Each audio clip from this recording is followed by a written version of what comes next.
कर्ज फेडायसाठी आव्हानला अडचणीत आणलंय. आव्हानच्या काळातलं कर्ज नाही हे जे नॉट रिजेबल होतं ना. काय पहिले चेअरमन कायम नॉट रिजेबल होतं. आज जी 3,000 रुपये आम्हाला पहिला, कारण आमचा कारखाना 4 वर्षामध्ये असताना अभिजित पाटलांनी चालू केलेला आहे आणि शेतकऱ्याला ऊस गाळप करून चांगला दर दिलेला आहे. आमची संस्था वाचली तर आमचं परपंच चालणार आहे किंवा शेतकऱ्याचा परपंच चालणार आहे. आणि कारखाना चालवणारा माणूस म्हणजे अभिजित पाटील. अभिजित पाटील जर एकदा मागं पडला तर आमच्या कारखान्याचं पुन्हा 3-13 वाटच होणार आहे. हां, त्यामुळं अभिजित पाटील सांगल ती पूर्व दिशा. जनता अभिजित पाटलासाठी पेक्षा कारखान्यासाठी ही गोष्ट स्वीकारणार आहे की ज्या गोष्टीमुळे कारखाना सुस्थितीत राहणार आहे का. तर दराच्या बाबतीत म्हणलं तर त्यांचा हात आता सोलापूर जिल्ह्यात कोणी धरू शकत. एवढे शेतकरी पेटून उठलेत. कर्ज काय हे रागानं उठले का कष्ट मिळालाय. सोलापूर जिल्ह्यातल्या नेत्याला काय खपतोय होय. मग ही कॉलर ताट आहे म्हणजे अभिजित पाटलामुळे ताट आहे ना. 3,000 रुपये पहिला हप्ता मिळालाय, अजून 200-300 रुपये मिळणार आहेत. आणि पुढल्याची जण आम्ही 3,500 रुपये देऊ म्हणून अभिजित आपण त्या दिवशी कारखान्यावर सभा घेऊन सांगितले. आता माढ्यातनं सोलापुरातनं अतिशय ताकदीनं तुतारीचा प्रचार अभिजित आबा करत होते. भाजपला असं वाटलं की अभिजित पाटलाला जर आपल्याकडे नाही घेतलं तरी 2 सीटं जाते ती एक नाही. पंढरपूर तालुक्यात कारखाना कसा चालवायचा असतो अख्ख्या जिल्ह्यात अभिजित पाटलांना कळलं. टीका करते की काय ना, जिकडे आबा जातील तिकडे आम्ही जाणार. आम्हाला कारखाना टिकवायचा. आम्हाला शेतकरी समजा आबांना आबाच्या नेतृत्वाखाली काय काम करणारी माणसं आहे ती. ही आबा सांगेल तीच मतदान त्या पक्षाला करणार म्हणजे कमळाला आम्ही मतदान करणार. बरं, येतील का निवडून कमळ? भारत शिंदे न्यूज इंडिया मराठीमध्ये आपलं स्वागत आहे. तर मित्रांनो, लोकसभेची निवडणूक रणधुमाळी सुरू असतानाच विठ्ठल सहकारी साखर कारखाना सील करण्याची कारवाई झाली होती. त्यानंतर चेअरमन अभिजित पाटील यांनी देखील उपमुख्यमंत्री देवेंद्र फडणवीस यांची भेट घेतल्यानंतर चेअरमन अभिजित पाटील यांच्या भेटीनंतर पंढरपूर तालुक्यासह जिल्ह्यात एकच खळबळ उडाली. त्या अनुषंगाने कारखाना सभासद असतील किंवा शेतकरी असतील त्यांच्या हितासाठी आपण फडणवीस यांची भेट घेतली असल्याचं देखील बोललं गेलं आहे. राष्ट्रवादी शरद पवार गटाचे एक निष्ठावंत कार्यकर्ता म्हणून ओळख असलेले अभिजित पाटील यांनी लोकसभेच्या धर्तीवर भाजप पक्षाच्या उमेदवारास पाठिंबा दिला असल्याचे बोललं गेलं आहे. मात्र अभिजित पाटील यांनी जे काही कार्यकर्ते असतील किंवा गावखेड्यातील नागरिकांना याबाबत काय वाटतं ते आपण जाणून घेणारच आहोत. तत्पूर्वी अभिजित पाटील यांनी जरी भाजपला पाठिंबा दिला असला तरी कार्यकर्ता किंवा त्यांच्या पाठीमागे असलेली जनता हे भाजप पक्षाला पाठिंबा देतील की नाही हे आपण इथे उपस्थित असलेल्या नागरिकांनाच आपण विचारूया. मला नाव सांगा आपलं का? प्रकाश विष्णू सुरवसे, बंडी शेगाव. बंडी शेगाव. काय वाटतं एकंदरीत आता अभिजित पाटील आता शरद पवार गटात होते, आता भाजपमध्ये गेलेत, काय वाटतं? आपल्याला संस्था चालवायची. आबामध्ये आपली संस्था चालली पाहिजे. बरं जी अडचणीत आलती हां त्याला कुठं तर भाजप मदत करते. बरं. त्यामुळं आबा म्हणाल तीच उमेदवार किंवा पक्ष. तर विरोधकाकडून टीका करण्यात येते, हे केलं त्या पक्षातनं त्या पक्षातनं या पक्षात जाते.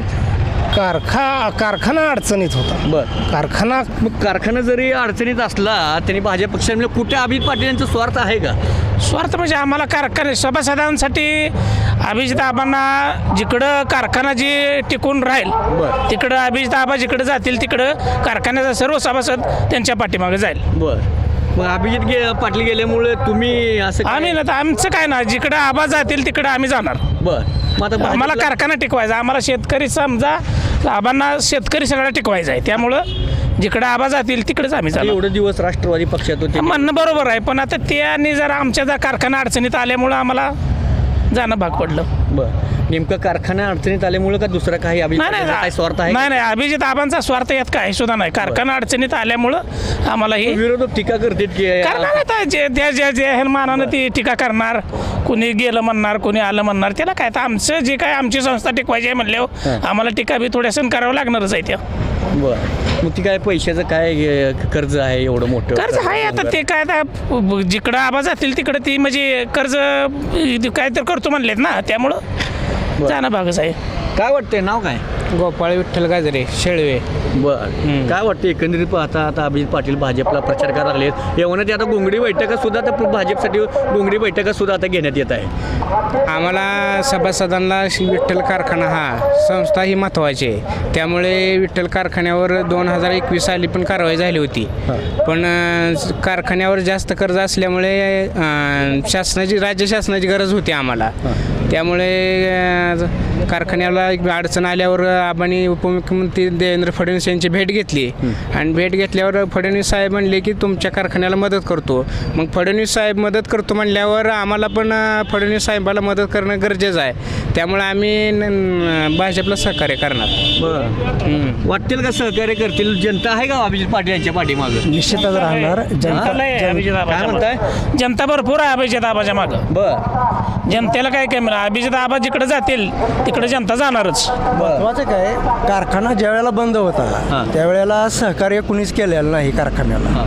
आता बंद स्थितीतला चालू स्थितीत आणलाय. चालू स्थितीतला कारखाना सुस्थितीत राहावा ह्याच्यासाठी सगळी जनता सहकार्य करते. कारण कारखाना जर बंद पडला तर पंढरपूर तालुक्याचं खूप मोठं नुकसान होणार आहे. आणि सर्वात महत्त्वाचं काय आहे, पक्षापेक्षा किंवा एखाद्या नेत्यापेक्षा कारखाना चालणं महत्त्वाचं आहे. आणि ते चालू ठेवायचं असेल तर जे जुनं कर्ज आहे त्याचं पुनर्गठन होणं गरजेचं आहे. आणि त्यासाठी राज्य शासनाची मदत पण गरजेची आहे. आणि राज्य शासनाची मदत त्यांच्या सहकार्य दिल्याशिवाय त्यांची मदत मिळणं पण अशक्य आहे. हे सत्य सर्व सभासदांना माहिती आहे.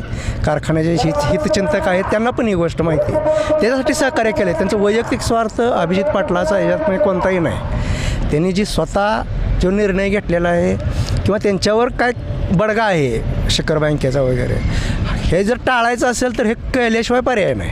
मग हे दबावपोटी गेलेत असं काय आहे का? दबाव म्हणा किंवा जुनं रेकॉर्ड जे खराब झालेलं आहे कारखाने, सिव्हिल खराब आहे. कर्जाच्या बाबतीत विचार केला तर सिव्हिल खराब आहे. आणि कारखाना बंद स्थितीतनं चालू स्थितीत आणताना जो त्रास झाला आहे त्यांना त्यांनी स्वतःच्या बँकेतनं कर्ज देऊन कारखाना चालू केलेला आहे. ही पण गोष्ट त्यांच्यासाठी आणि सभासदासाठी खूप महत्त्वाची आहे. आणि ह्यावर जर प्रशासक नेमल्या गेला आता कारवाई होऊन, समजा हे संचालक मंडळ बरखास्त केलं आणि जर कारवाई झाली कारखान्यावर आणि त्याचं प्रशासक नेमलं झालं तर प्रशासक ही राज्य शासन नेमत असतं. त्यामुळे त्यांच्या मर्जीतला माणूस जर प्रशासन म्हणून आला तर पुन्हा कारखाना राहणार नाही, हातात पण राहणार नाही. आणि तो उद्या चालवल किंवा तो बंद पाडेल हा प्रशासनाचा अजून पुढचा विचार आहे. कारवाई काय होईल, किती ताकदीनं होईल हे सांगू शकत नाही. त्यामुळे सद्यस्थितीला कारवाई थांबवणं, कर्जाचं पुनर्गठन करणं ह्या गोष्टीसाठी त्यांचं सहकार्य आहे. त्यांच्या सहकार्यासाठी कितपत स्वीकारेल हे? आता अभिजित पाटील पहिले राष्ट्रवादी होते, शरद पवार गटात होते, आता भाजपमध्ये गेलेत. कितपत स्वीकारेल जनता? अभिजित पाटलासाठी पेक्षा कारखान्यासाठी ही गोष्ट स्वीकारणार आहे की ज्या गोष्टीमुळे कारखाना सुस्थितीत राहणार आहे का चालू राहणार आहे ही गोष्ट जनता स्वीकारते. अभिजित पाटील हा विषय महत्त्वाचा नाही किंवा व्यक्तीही महत्त्वाची नाही, संस्था महत्त्वाची आणि संस्था टिकणं महत्त्वाचं आहे. त्या गोष्टीसाठी म्हणून त्यांनी हा पाठिंबा आहे. वैयक्तिक गोष्टीसाठी तर कोणतं भाजपला स्वीकारतील असं वाटतंय? स्वीकारणार. कारण गरज तर आहे, गरजेपोटी स्वीकारणार, प्रेमापोटी काय स्वीकारणार. म्हणजे अभिजित पाटला प्रेमापोटी काय स्वीकारणार आणि गरजेपोटी पण स्वीकारणार. काय म्हणतात अभिजित पाटील प्रचार करायला लागलेत भाजपचे आता करणार की? केलं काय वाटतंय? अडवलं अभिजित पाटलांना. इकडं आता माढ्यातनं सोलापुरातनं अतिशय ताकदीनं तुतारीचा प्रचार अभिजित आबा करत होते. आणि भाजपला असं वाटलं की अभिजित पाटलाला जर आपल्याकडे नाही घेतलं तरी 2 सीटं जाते, ती एक नाही. त्या अनुषंगाने विठ्ठल सहकारी साखर कारखान्यावर कारवाई चालू केली आणि आता लगेच आबा पाठिंबा दिला का पुढं हे धरून लोकसभेची निवडणूक समोर बघून असं अभिजित पाटलांना दबावपोटी घेतला? 100% तेच झालंय ना. ते जनता आहे का पाठीमागे? जातील का भाजपचा प्रचार करतील का? आबाच्या प्रेमाखातीर लोक जातील, पण भाजप म्हणाल तर नाही ते जाणार. नुसतं भाजप म्हणून जर विचाराल तर केंद्रात बिन राज्यात बी जनतेला भाजप नकोच आहे. पण अशी जर माणसं तुम्ही अडवायला लागला, अडवणूक करायला लागला, आता गेलेले सगळे 2-3 टोळे आहेत ते अशी अडवूनच नेलेले आहे. ते कोण दादा असतील किंवा शिंदे गट असेल. आणि तसाच प्रकार पंढरपूर तालुक्यात विठ्ठल कारखान्यावर झाला की एक ताकदीचा माणूस, अतिशय निर्मळ काम इतकं चांगलं आहे आबांचं सोलापूर जिल्ह्यात पंढरपूर तालुक्यात. कारखाना कसा चालवायचा असतो अख्ख्या जिल्ह्यात अभिजित पाटलांना कळलं. टीका करते की काय कारखाना एक व्यक्ती नाही, ते विरोधकांना धास्ती बसली यायला एक अभिजित पाटील आम्हा सगळ्यांना भारी पडायला लागलाय, मग ही घ्यायला लागतंय. मग फडणवीस साहेबांना फोन गेला असत्याला, मेसेज गेला असत्याला, मग त्याने अभिजित पाटलांची अडवणूक कशी. आधी चेअरमनचं कसं कार्य होतं? कुठल्या पहिल्या विठ्ठलच्या त्यांचंच कर्ज फेडायसाठी आबांना अडचणीत आणलंय. आबांच्या काळातलं कर्ज नाही हे जे नॉट रिचेबलच होतं ना. काय पहिलं चेअरमन कायम नॉट रिचेबल होतं. आज जी 3000 रुपये आम्हाला पहिला हप्ता मिळाला आहे, सोलापूर सोलापूर जिल्ह्यातल्या नेत्याला काय खपतंय होय.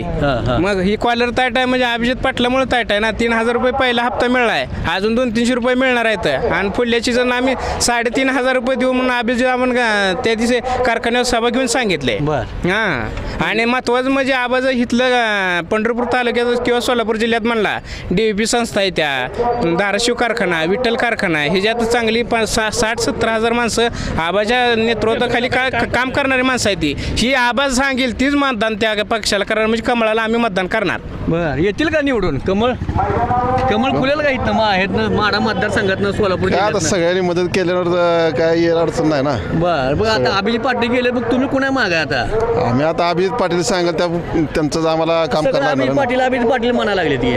आता इलाज नाही ना, काय करणार त्या गोष्टीला. आम्ही अगोदर तुतारीचा प्रचार करत होतो, पण आमचं सगळं जे काय आहे ते अभिजित पाटील सांगाल ते. कारण आमचा कारखाना 4 वर्ष मध्ये असताना अभिजित पाटलांनी चालू केलेला आहे आणि शेतकऱ्याला ऊस गाळप करून चांगला दर दिलेला आहे. आमची संस्था वाचली तर आमचं परपंच चालणार आहे किंवा शेतकऱ्याचा परपंच चालणार आहे. आणि कारखाना चालवणारा माणूस म्हणजे अभिजित पाटील जर एकदा मागं पडला तर आमच्या कारखान्याचं पुन्हा 13 वाटराच होणार आहेत.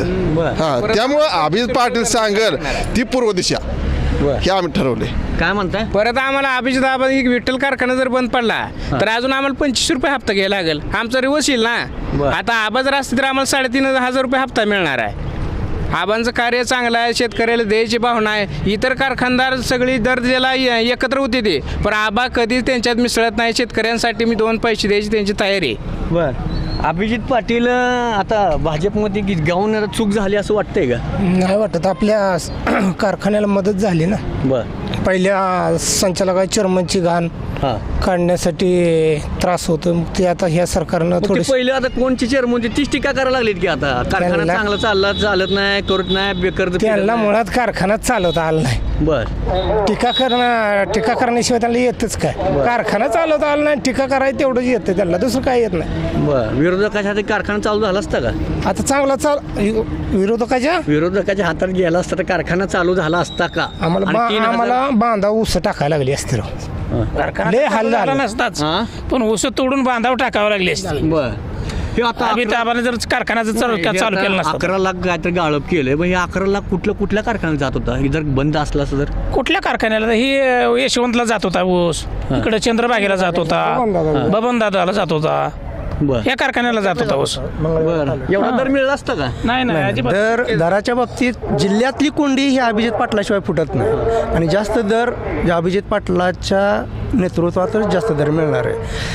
सगळ्या कारखान्याचा आणि शेतकऱ्याचा जर विचार केला तर दराच्या बाबतीत म्हणलं तर त्यांचा हात आता सोलापूर जिल्ह्यात कोणी धरू शकत एवढे शेतकरी पेटून उठलेत. कर्ज काय मग हे रागानं उठलेत का कशाने उठले? नाही हे सरळ पहिल्या ज्या दुसऱ्या कारखान्याच्या चेअरमनने कमी दर दिलं आणि ह्यांना माहीत असताना सुद्धा ह्यांनी एवढा दर दिला. त्यामुळे ही सगळी जनता आता म्हणायला लागली ना, तुम्हाला अगोदर का देता आला नाही एवढा दर, आता या आबा म्हणल्यावरच काय वाढलं एवढं पैसे.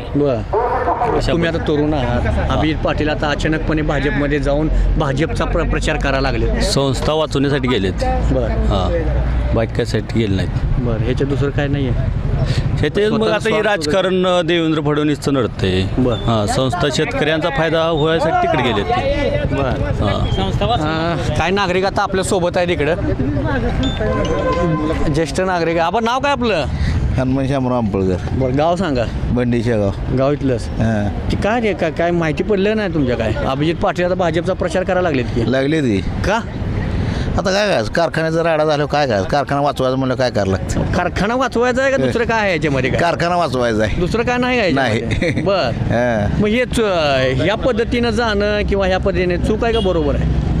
चूक आहे, बरोबर नाही. आता काय करता, काय पाय बांधल्यावर काय करता. बरं, मग ह्यात कोण आहे, कुणाची चूक आहे? फडणवीसची चूक आहे काय?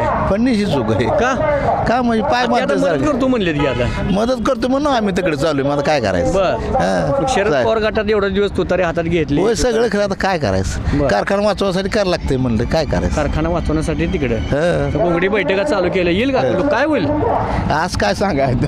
काय वाटतंय माढा मतदारसंघातनं किंवा आता हे सोलापूर लोकसभेतनं काय होईल, येईल का कमळ? काय आता आज काय सांगायचं, चालू आहे आता वार. तुमच्या मनात काय आहे? माझ्या मनात आहे ती करतोय, आता काय करायचं. काय आहे कोण येईल? आहे ती करतोय. मला काय तू तरी का कमळ?